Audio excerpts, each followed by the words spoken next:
එකසිය ටෙස්ට් තරඟ දිවියට නැවතීමේ තිත දැබුවා. ඒ ශ්‍රී ලංකාවේ මහේල ජයවර්ධන. අනිසා ශ්‍රී ලංකාව අතර දෙවන ටෙස්ට් ක්‍රිකට් තරඟය ලකුණු 105කින් ජය ගන්නට ශ්‍රී ලංකා කණ්ඩායම අද සමත් වුණා.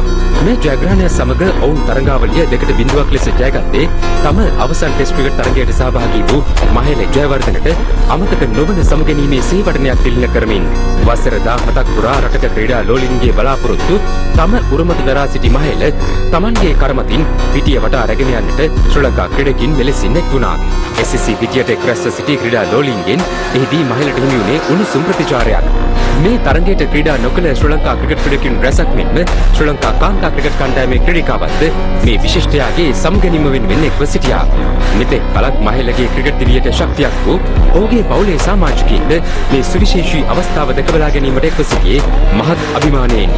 එමෙන්ම මහේල සිත් සතර හැදෑරූ කොළඹ නාලන්ද විදුහලේ සිසුන්ද තම අභිමානවත් ආදිශිෂ්‍යයාට උපහාර දැක්වීමට මෙලෙසින් පෙළ ගැසී සිටියා.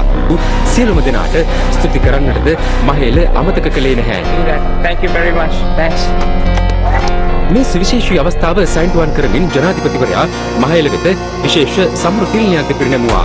නාලන්දා විදුහල් ආදිශිෂ්‍ය සංගමයෙන් මහේල නියෝජනය කළ SSC ක්‍රීඩා සමාජයෙන් මෙන්ම පාකිස්තානු කණ්ඩායමෙන්ද ඔහුට සම්ෘතිල්න පිරිනැමුණා.